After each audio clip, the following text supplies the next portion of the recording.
আসসালামু আলাইকুম। আজকের টিউটোরিয়ালে আমি আপনাদের দেখাবো কিভাবে ওয়েবমেল থান্ডারবার্ডে কানেক্ট করতে হয়। প্রথমেই আমাদেরকে থান্ডারবার্ড অ্যাপ্লিকেশনটি আমাদের পিসিতে ইনস্টল করে নিতে হবে এবং ইনস্টল করার পরে আমরা এই ধরনের একটি ইন্টারফেস দেখতে পাবো, যেখানে আমাদের ফুল নেম টাইপ করতে বলবে। আমরা এখানে আমাদের ফুল নেম টাইপ করব এবং আমরা যে ইমেলটি কানেক্ট করতে চাই সেই ইমেলটি এখানে টাইপ করতে হবে। তো আমরা সি প্যানেলে গেলে দেখতে পাবো আমাদের ইমেল সেকশনে কিছু মেল আমরা ক্রিয়েট করে রাখছি এবং আমরা এই ইমেলটা থান্ডারবার্ডে কানেক্ট করতে চাই। তো আমরা থান্ডারবার্ডে কানেক্ট করার জন্য এই ইমেলটা টাইপ করব, ঢাকা webhost.xyz, এবং এই ইমেলের পাসওয়ার্ডটাও আমরা এখানে দিয়ে দেবো। আমাদের লক্ষ্য রাখতে হবে যাতে রিমেম্বার পাসওয়ার্ডটি টিক মার্ক করা থাকে। এখন আমরা যদি এটা কন্টিনিউ করি তাহলে আমাদের সার্ভার টাইপটা আইম্যাপ থাকবে, কিন্তু কেউ যদি মনে করেন যে তার সার্ভার টাইপটা POP3 লাগবে তাহলে তাকে ম্যানুয়ালি কনফিগার করতে হবে এবং আমরা কনফিগার ম্যানুয়ালি এই অপশনটিতে ক্লিক করব। এখানে আমরা দেখতে পাবো প্রোটোকল আমাদের আইম্যাপ দেওয়া আছে বাই ডিফল্ট। তো আমরা এখানে কেউ যদি মনে করেন যে POP3 লাগবে তাহলে এখান থেকে তিনি চেঞ্জ করে POP3 করে নিতে পারবেন। এবং আমাদের এখানে হোস্ট নেম দিতে হবে, পোর্ট দিতে হবে। তো আমরা এই ইনফরমেশন গুলো কোথায় পাবো?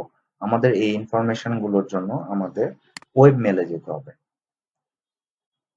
আমরা যদি ওয়েব মেলে যাই, আমাদের ওয়েব মেল হোমে যেতে হবে এবং ওয়েব মেল হোমে যাওয়ার পর স্ক্রল করে আমরা নিচে আসলে দেখব কনফিগার মেল ক্লায়েন্ট। আমরা এই অপশনটিতে প্রবেশ করব এবং এখানে আমাদের সকল ইনফরমেশন দেওয়া আছে, যেমন ইনকামিং সার্ভার, এটা এসএসএল এর জন্য incoming server, outgoing server, iMap port, POP3 port এবং এসএমটি পোর্ট। এবং কেউ যদি মনে করেন যে তার নন এসএসএল সেটিংসটা লাগবে, সেক্ষেত্রেও এখানে ইনফরমেশন দেওয়া আছে আইম্যাপ, POP3 এবং এসএমটি পোর্টের কোডগুলো দেওয়া আছে। তো আমরা এখানে আইম্যাপে আমরা আইম্যাপ দিয়ে করতে যাচ্ছি। তো আমরা হোস্ট নেম এখানে দিব, ইনকামিং সার্ভার যেটা মেইল ডট ঢাকা webhost.xyz, আমরা এখানে টাইপ করব মেইল ডট ঢাকা webhost.xyz এবং আইম্যাপের ইনকামিং আইম্যাপ পোর্ট যেটা 993 এখানে আমরা টাইপ করব।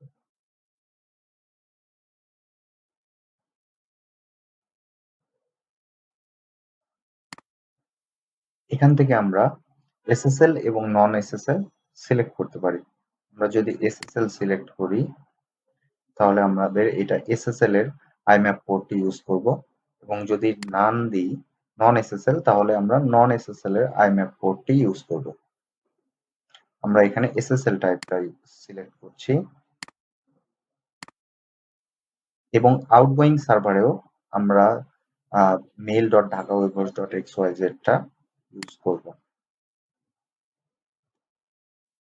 এবং আমাদের এসএসএল এর এসএমটিপি পোর্ট যেটা ছিল আউটগোয়িং সার্ভারে 465 আমরা এখানে টাইপ করব।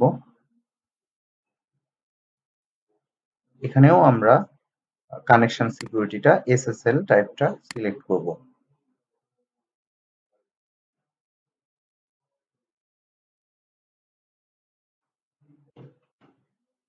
অথেন্টিকেশন মেথডটা আমাদের অটো ডিটেকশন দেওয়া আছে।